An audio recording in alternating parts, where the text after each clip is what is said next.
오늘은 사도행전 23장, 24장입니다.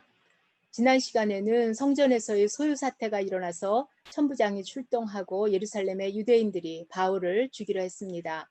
천부장은 그 진상을 밝히기 위해서 사내들인 공회를 소집합니다.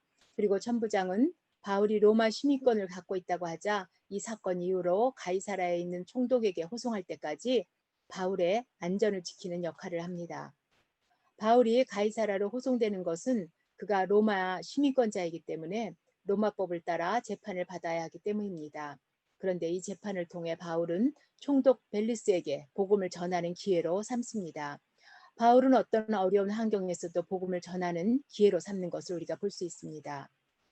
사내들인 공회는 70명으로 구성되어 있는데요. 대제사장들과 서기관들과 그리고 장로들로 구성된 유대인의 최고 의결기관입니다. 당시 예루살렘은 로마 식민지 하에 있었기 때문에 공회의 결정권은 종교와 풍습에 관한 것으로 제한되었습니다. 그리고 정치나 사회 질서에 관해서는 예외가 되는데요. 사형을 확정할 수는 있으나 사형 집행은 로마 당국의 승인이 있어야만 가능했습니다.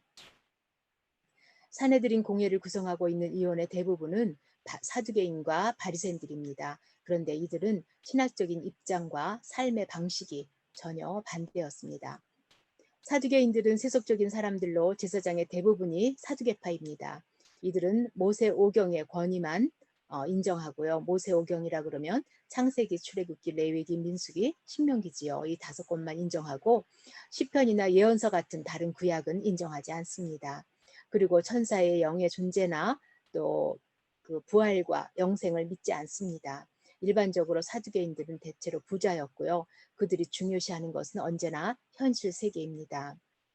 반면에 바리새인들은 구별된 자란 뜻으로 누구보다도 율법에 충실한 자들입니다. 그들은 세속적이고 비율법적인 것들로부터 자신들을 구별해서 스스로 구별된 삶을 산다는 자부심을 갖고 있습니다. 그들은 모세오경뿐만 아니라 구약성경 전부를 다 받아들입니다. 그리고 조상 대대로의 전통과 율법도 존중합니다. 그리고 천사와 영의 존재 그리고 부활과 영생을 다 믿습니다. 이처럼 사두개파와 바리새인들은 신학적으로도 다르고 삶도 완전히 달라서 늘 다툼이 있었습니다.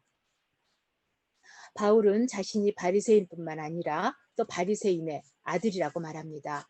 본인이 바리새인뿐만 아니라 조상 대대로 바리새인이라고 말하고 있습니다.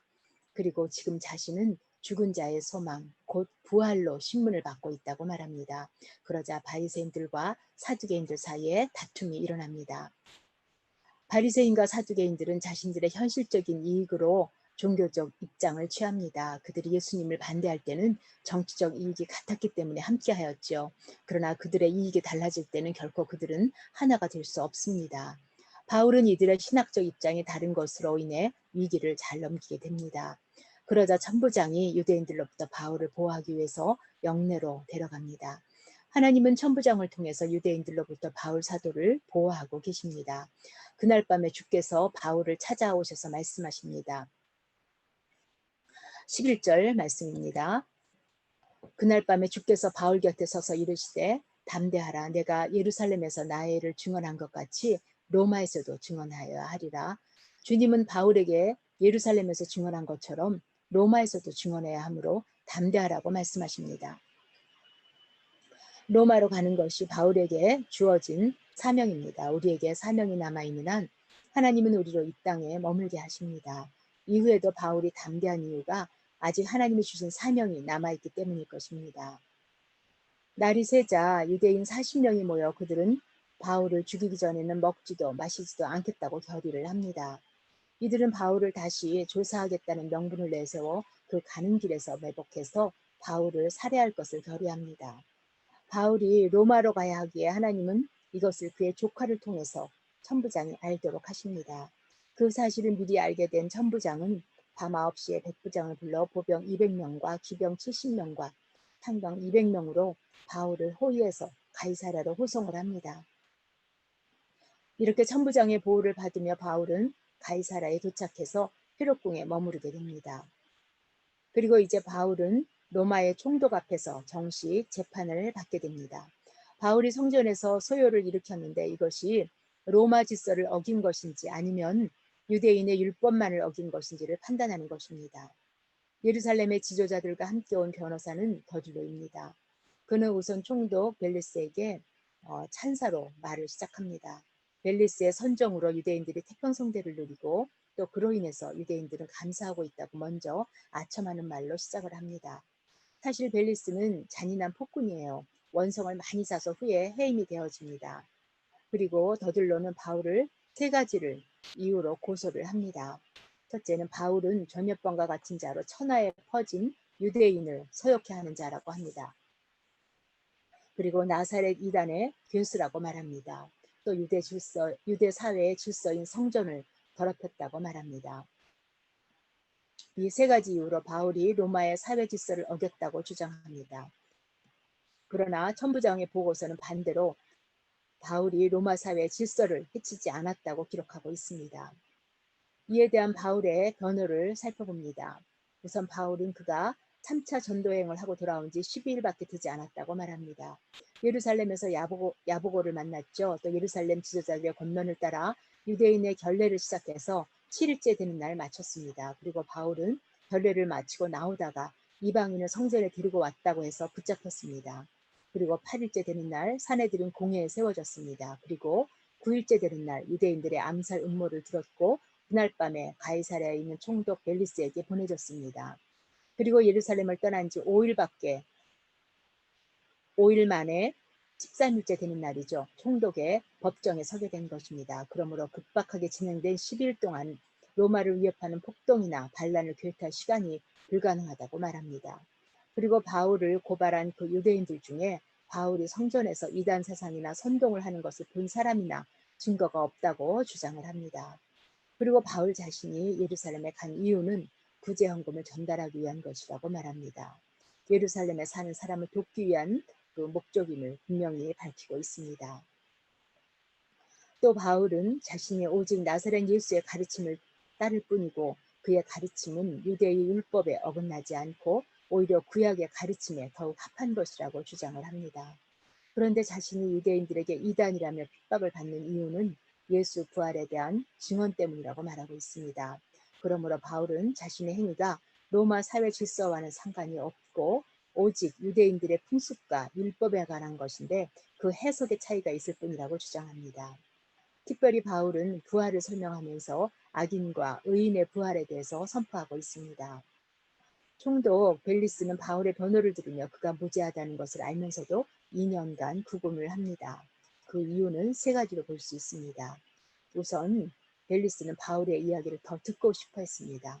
그래서 아내인 유대인 드루실라와 함께 바울을 방문해서 믿음에 관해서 듣습니다. 그러나 두려운 마음에 결단을 하지 못하고 다음으로 미루고 맙니다. 25절입니다. 바울이 의와 절제와 장차 오는 심판을 강론하니 벨리스가 두려워하여 대답하되 지금은 가라 틈이 있으면 내가 너를 부리리라. 바울이 벨리스에게 전한 복음은 의와 절제와 심판을 장차 올 심판에 대해서 말하고 있습니다. 의는 하나님과의 바른 관계를 말합니다. 절제는 하지 말아야 할 것을 자신의 삶에서 제거해야 되는 것을 말합니다. 그리고 심판은 영원한 형벌인데요. 하나님이 백성들에게는 구원이요 영생입니다. 아마도 바울이 이 세 가지를 강조한 것은 벨리스와 드루실라의 부적절한 결혼에 관한 경고 때문이라고 보여집니다. 그들의 욕망은 의와 절제를 무시한 것으로 결국 장차 임할 하나님의 심판에 대한 대상임을 견고한 것입니다. 둘째는 총독은 바울에게서 뇌물을 받고자 해서 잡아두고 있습니다. 로마 황제의 재판을 신청할 경우 많은 공탁금이 필요했다고 해요. 그러므로 벨레스 총독은 바울이 날 때부터 로마 시민권자고 또 황제의 재판을 요청할 만큼 부자라고 생각했을 것입니다. 그래서 그 공탁금의 일부만이라도 뇌물로 받으면 바울을 석방할 수 있었기 때문입니다. 그러나 바울은 로마 황제의 재판을 요청하는 것은 원로원과 또 로마 황제에게 복음을 전파하기 위한 것입니다. 그리고 세 번째는요. 유대인들의 마음을 얻기 위한 속셈이 있었습니다. 그런데 2년 후에 벨리스는 네로 황제의 소환을 당하고요. 최고의 그 휴양지인 폼페이로 갑니다. 그리고 폼페이에서 화산이 폭발하죠. 그곳에서 죽음을 맞이합니다. 바울의 복음을 직접 들었던 그 벨렉스와 드루실라가 그때 회개하고 예수를 믿었다면 어쩌면 그들의 삶은 달라질 수 있었을 것이라고 생각됩니다. 우리는 마지막에 하나님의 심판이 있다는 것을 알면 지금 절제하며 살 수 있습니다. 내 뜻이 아니라 주님의 뜻을 따라 순종하면서 살 수 있습니다. 바울은 하나님이 주신 사명을 향해 모든 것을 절제하며 믿음에 굳게 서서 흔들리지 않는 삶을 살아갔습니다. 그리고 어떤 경우에도 복음을 전하는 것을 망설이지 않았습니다. 우리도 바울처럼 내 삶을 절제하며 상 주시는 하나님을 바라보고 사명을 따라 하루하루 살아갈 수 있기를 소원합니다. 이제 끝으로요. 이제 바울 사도의 고백이 우리의 고백이 되기를 소원하면서 마무리를 합니다. 고린도전서 9장 24절 우리 함께 보도록 합니다. 운동장에서 다름질을 하는 자들이 다 달릴지라도 오직 상을 받는 사람은 한 사람인 줄을 너희가 알지 못하느냐. 너희도 상을 받도록 이와 같이 다름질하라. 이기기를 다투는 자마다 모든 일에 절제하나니 그들은 썩을 승리자의 관을 얻고자 하되 우리는 썩지 아니할 것을 얻고자 하느라. 그러므로 나는 다름질하기를 향방 없는 자 같이 아니하고 싸우기를 허공을 치는 것 같이 아니하며 내가 내 몸을 쳐 복종하게 함은 내가 남에게 전파한 후에 자신이 도리어 버림을 당할까 두려워함이로다. 아멘. 우리 함께 기도하시겠습니다. 우리의 생명 되시고 생사회복을 주장하시는 우리 하나님을 찬양합니다. 바울 사도의 삶을 공부하면서 고난 가운데서도 오직 사명을 따라 믿음의 길을 달려가는 그 믿음의 모습을 우리가 배웁니다. 늘 연약해서 흔들리고 좌절하는 우리의 모습을 주께 올려드립니다. 하나님 아버지, 바울 사도에게도 위기의 때마다 하나님께서 위로하시고 사명을 다시 새롭게 하셨습니다. 하나님의 그 은혜가 우리에게도 늘 함께 하시기를 간절히 원합니다. 우리의 어두운 눈을 열어주시고 성령의 음성에 민첩하고 예민하도록 하여 주시기를 원합니다. 사도행전을 공부하면서 우리 모두가 주 안에서 각자의 사명을 깨닫기를 원합니다. 또 그 사명을 새롭게 하여 주시기를 간절히 원합니다. 그리해서 절제를 따라 상 주시는 하나님을 바라보고 믿음의 길을 달려가게 하여 주시기를 원합니다. 특별히 하나님 오늘 있을 대통령 선거에도 하나님 간섭하여 주시기를 원합니다. 하나님을 경외하고 또 순종할 지도자를 세워주시기를 간절히 간구합니다. 예수 그리스도 이름으로 기도했습니다. 아멘.